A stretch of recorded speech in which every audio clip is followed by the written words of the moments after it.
Hey everyone, I hope you're all doing well today. This time we are going to be talking about my 10 favorite N64 memories.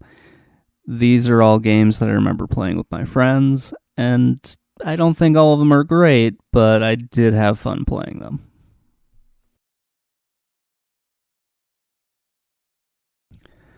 Duke Nukem 64 is a game that my friend Joey rented. I did not know that Duke Nukem was a first-person shooter. I know that sounds a little bit weird now, but for a while it was just like a side-scrolling platformer, and that's what I knew the game as, or that's what I knew the series as. I remember going over to my friend Joey's house and seeing the game and thinking, oh cool, it looks a little bit like what I remember with Doom. And yeah, we played a little bit of it. I have no idea what level we were on. Like, very little understanding of what was going on, really who Duke Nukem was, aside from the handful of times I played the side-scroller.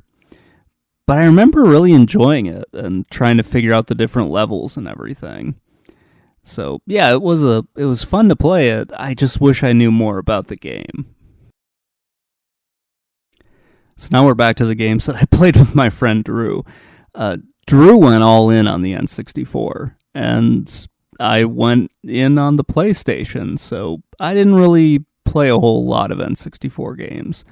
This is one that he rented on the weekend, and I remember him trying to explain it to me, but yeah, I didn't really get it. We didn't get too far into this one before we switched back to Final Fantasy VII. But I do remember it being pretty interesting. I remember him telling me that it was also on the PlayStation, but I don't know, I was probably looking for Mega Man 64 on the PlayStation, and obviously I didn't find it. But it is a pretty fun game, and when I went back to kind of revisit it here, yeah, I thought it was a lot of fun to go through and at least see what the game had to offer. So F-Zero X was another game that I played with my friend Drew. Didn't really know anything about it, and I remember thinking, oh, it's going to be like Mario Kart. And I was wrong. I was very wrong.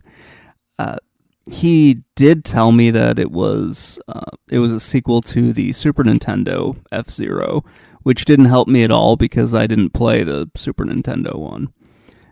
But I do remember one weekend playing this and having quite a bit of fun with it, even if I suck at racing games and had really no idea what I was doing, and kept looking for some way to pick up weapons to throw at the opponents. I'm sure a lot of wrestling fans have had a similar experience to this, where you go over to a friend's house for a watch party, and maybe you see some wrestling that you hadn't seen before, or you see a game from a company that you didn't really know a whole lot about. I watched an awful lot of WWF growing up, and I did not really pay any attention to WCW until the early 2000s. So you can just imagine how horrible my experience with WCW was. Until I played WCW Revenge, and their video game at the time was way better than what the WWF had.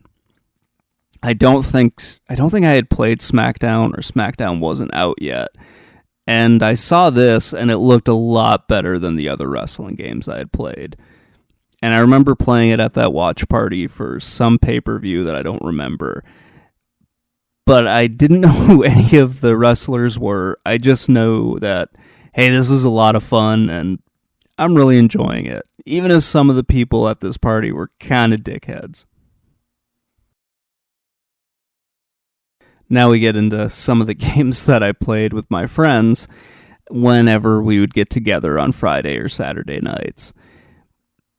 I didn't know anything about Mario Party when I started playing it. And, of course, my friends did a pretty horrible job of explaining what I needed to do and what was going on. So, yeah, I was just going around the thing, occasionally getting involved with mini games, and basically screwing myself over. No idea what was going on. Got no no explanation from my friends whatsoever. I just kept playing it, and I kind of had fun because I was with my friends, but not really because I was playing the game. Of my close friends in high school, I was the only one that didn't own an N64. That'll come up later. But that also meant that I didn't get to really play a whole lot of games like Mario Kart until I would get together with them on the weekend. And thankfully, Mario Kart was one of those games that you didn't need to practice to find all the spawn points in a game, so that you can just run up and shoot somebody immediately as they spawn. Alex, I'm talking to you, you jerk. Anyway, playing Mario Kart was so much fun on the weekends. It is kind of known as one of those games that would ruin friendships if you let it basically do that. Some people took video games way too seriously. I just really enjoyed playing it and just enjoyed sitting around with my friends going through this stuff. I even enjoyed doing the single player mode in Mario Kart. Wow, okay. So anyway, no, this was one of those games that I just had a ton of fun playing. I don't ever remember playing Diddy Kong's Racing, if I'm getting that one right, but Mario Kart 64 is a really spectacular game. I remember the first weekend that my friends and I got together to play Perfect Dark. I would usually go into those weekends having no idea what game we were playing, and yeah, when I saw Perfect Dark, I just thought to myself, oh crap, we're going to be playing a basically GoldenEye clone, and I'm going to get super frustrated and not want to play with them, because I really hated playing GoldenEye with them. Again, the only person that didn't own an N64 and did not study all the spawn points again. Yes, Alex, I'm still not over that. So, yeah, Perfect Dark was somewhat different because this was a game we kept coming back to time and time again. And there was a really awesome way that we played the multiplayer. We would just have like a whole bunch of bots and set them to, melee only. So it was kind of like you were fighting off a bunch of zombies. That was the fun part of Perfect Dark that I remember. Star Fox 64, one of the first N64 games I remember playing, and I remember this is when I still had Nintendo Power. I remember getting Nintendo Power and reading about this and then trying to memorize the moves because I knew that I was going to be playing with my friends, and my friend Drew would have memorized everything. As much as I enjoy the multiplayer in Star Fox, it got really repetitive because you would just have people do the loop-de-loop over and over again, and that got a little boring and repetitive. The only good thing was if you played with me, I really sucked at doing all the different moves, so I might accidentally do a U-turn and then you'd have to sneak up behind me and kill me again, which happened quite a bit whenever I played these games. As much fun as they were, I sucked at them. One game that I didn't suck at, though, was Super Smash Bros. I have no idea why I was better than my friends at this game, because it made absolutely no sense. I would just kick their ass in this, and I think a lot of it had to do with how many players were on the screen, and just me being able to take advantage of them every once in a while. Nowadays, I'm terrible at it, but back then, for some weird reason, I was so much better at them. I remember getting frustrated one time and just creating a different team. So instead of, I think it was like red and blue team, I switched my team color to green, and I ended up winning the match, and they were all kind of frustrated with me. So I really do enjoy battle tanks, mostly again for the multiplayer, but there was one time when we tried to play the single player mode, and we got to hear the incredibly ludicrous backstory and everything for battle tanks. The story in this game is just incredibly stupid. Just so incredibly stupid. but it's awesome at the same time because it just gives you a reason for why you found a tank and are running around blowing things up. Yeah, so the story is some virus gets released and wipes out like 99% of all of the women. Your main character, your girlfriend, is still alive, and you have to like go rescue her.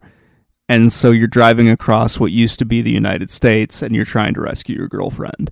It's absolutely ludicrous, and it's amazing at the same time. The N64 is kind of a weird console for me. I didn't own one growing up. I didn't go out and collect it immediately like I did with some of the others. Like when I got into high school and I started, having a job and having a car and could go out and buy these things, I kind of stayed away from the N64.